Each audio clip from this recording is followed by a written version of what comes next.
Hi everyone, Scrappy Kathy here. This is day 9 of Scrap Squad's 12 Days of Christmas Scraplifts. And I apologize in advance. I started this video and had a family emergency to attend to, and I had to stop it before it was finished. And so I'm actually not going to go back to that. I'll kind of review for you what I told you in that video, and then we'll go from there. We'll finish it up. This is the inspiration page, and I noticed that there's these are a couple of patterns I recognized. The colors with the aqua and the teal and the pink and so forth. There's some mixed media in the background, lots of thread.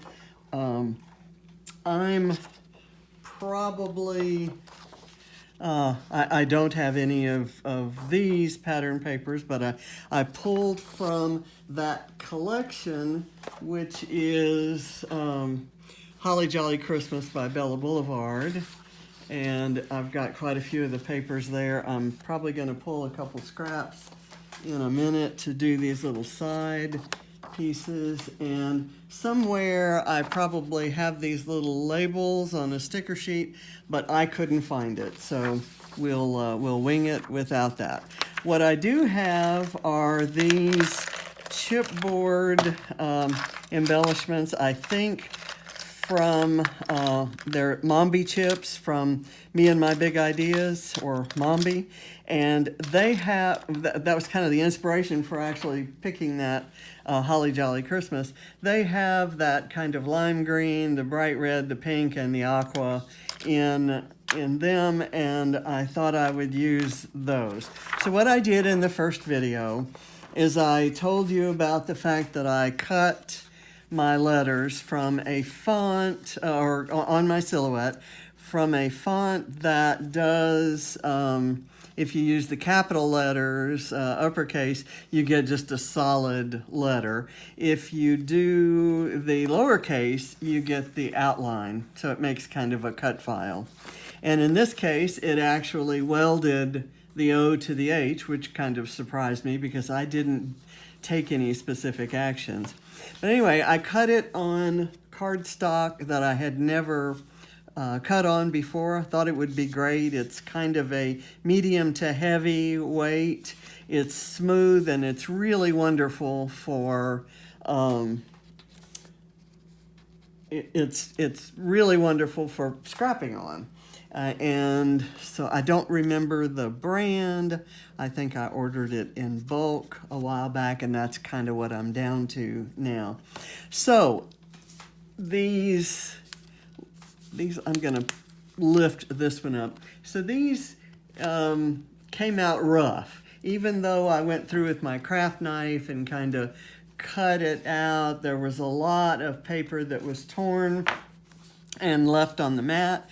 So what I did was I took this distress tool, my Tim Holtz distress tool, and kind of distressed the edges even where they weren't rough. So I cut them out, backed them. I think this paper is the only one that didn't come from that Bella Blvd line.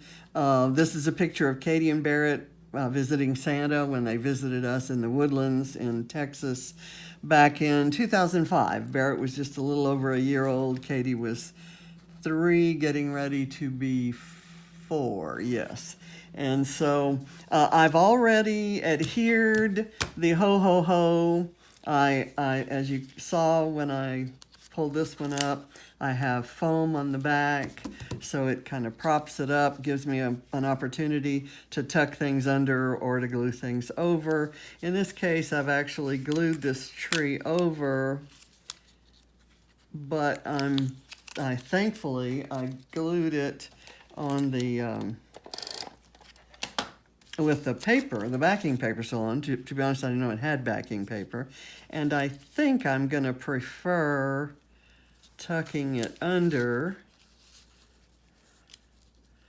There we go. That looks good. And as I look at the way I've done mine, I don't think I have room for these little side sections. Their HoHoHo's a little bit skinnier than mine, so that's okay with me. I want to get, for right here, I'd like to do a piece that kind of goes there. I'm going to try to peel that backing off. So we'll finish this up. I will probably write some journaling about how not only was Barrett really unhappy here, but it led to a lifetime of fear and dread of costumed characters. So he's, as much as he loved Spider-Man and Superman, he did not like when we went to the botanical gardens, for example, and there was there were costumed characters there. I think I'll do this over there. I'm just kind of pulling things and putting them where I think they'll add some interest and maybe add, you know, kind of coordinate with and add to the color scheme that's there. These do not have backings. They may actually be from a different collection, but over here on the red and white, for example, I wanted to add in some pink and green. This is the blue. I'm going to put a pop dot on it and let it overlap there. Is that what I want to do? Yeah, that's good. Okay. And it seems like I should be able to do something with these little backing pieces. They're kind of, it's a shame to waste them. Okay, I have a couple candies. I've got this word Christmas going across the Merry Christmas. Let me rethink that. I've got a couple candy canes. I've got a cute little house right here. And I could, let's see, I have oh, that might work. A wrapped gift. Actually, I think it would show up nicely here. And then I could tuck some mints in underneath. So I know I'm neglecting that H up there, and I will get back to it. I'll let it kind of overhang so that when I add in these mints, they can tuck up under this gift. And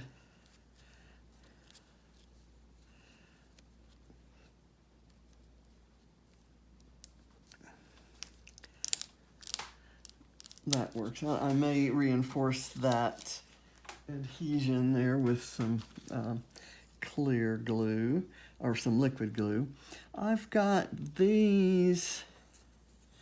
I chose the pink and white crepe paper kind of snowy look. I want that to kind of hang over for the background, because I wasn't set up with the silhouette on the table and so forth. I wasn't set up to do mixed media this morning. So that would work if I do a little pop dot here and just kind of let it hang out over there. There we go. Okay, let me do this house. I think this does have a backing sheet on it. I will prop it up on a pop dot because I may want to tuck something under it. Let's see, let me put it there. And what I may want to tuck up under is this little kind of Christmas tree pot. I like that. So that does have a backing, I think. I'm kind of filling this up. I've got these little gumdrops that came as part of that set of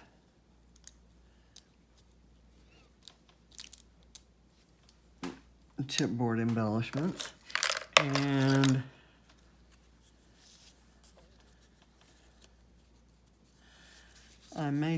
I had thought I might scatter those around, but in fact, I may not have room. Okay, I used another ornament. Do I have any other ornaments? Ooh, I have a nice little cup of coffee there. That's gonna be cute. So here I'm kind of getting ahead of myself. Let me do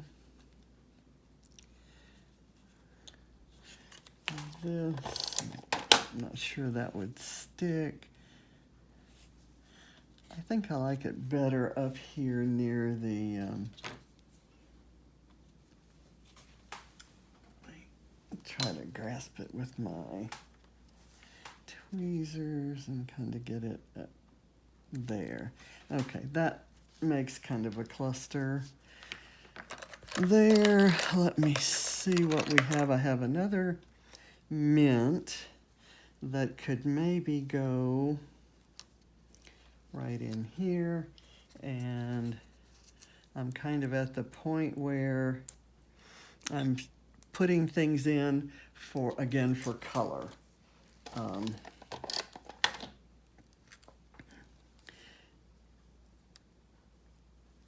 This has the green plaid sweater, and we've got the blue that's the same as the background color there. I'm adding in that green because the green in this paper is actually a darker green.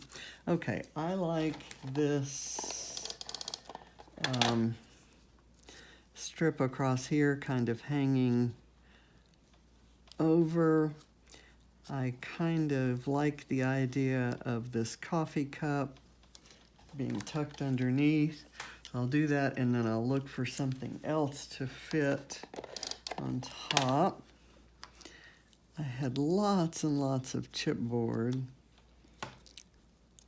and I still have plenty there. There's all of this that doesn't go with that collection, so we'll see if I end up using that. Here's a cupcake. That cupcake would be nice with the coffee, right? And that would kind of fit in, and you can kind of still see that that's an H in the ho-ho-ho word. Okay. All right, and I've got this green mint. Is there a good spot for it? Got these. This one actually doesn't go with that collection, so I'm going to stick it there. I kind of think this one does, but I don't know that I have a good place for it. Right here. There we go. Okay, that doesn't go with this collection either, but it's the right color green. Okay, so here we are. It's finished. Now, aren't you glad you didn't have to sit through the beginning of it? I love the colors. It's not quite the same, but it has lots of fun stuff kind of tucked in here and there. Would there be a place for these? Because I sure would like to use them where the other pieces are being used. And if I use them, I want to use them all on the... Yeah, let me do that. I'm going to just stick them on. Aren't you impressed with the fact that I said I was finished and then found a few more things to do? Okay, we'll put this one at a little bit different angle, and I might overlap that one. And I can do that better if there's a pop dot on it. So let me do that. I didn't want to use that pink one by itself on the pink field because that color pink actually matches too closely and it wouldn't show. So it's perfect that I kind of had some extras and I was able to double that up and it kind of fills in nicely. And you have no idea how happy I am to have used all of that chipboard. Not all that I had, but hopefully you can still see that that says ho ho ho, and hopefully you don't lose the fact that that's just an adorable picture of Katie smiling and Barrett crying. So they're life. I have this thread. The last thing I thought I might want to do is kind of tuck some thread under. I will handle the gluing of this later, but that was something, I haven't done that on any of my Christmas layouts so far, but I have the right color green for this layout, and I thought it might go well. I'm going to put it in 3 places.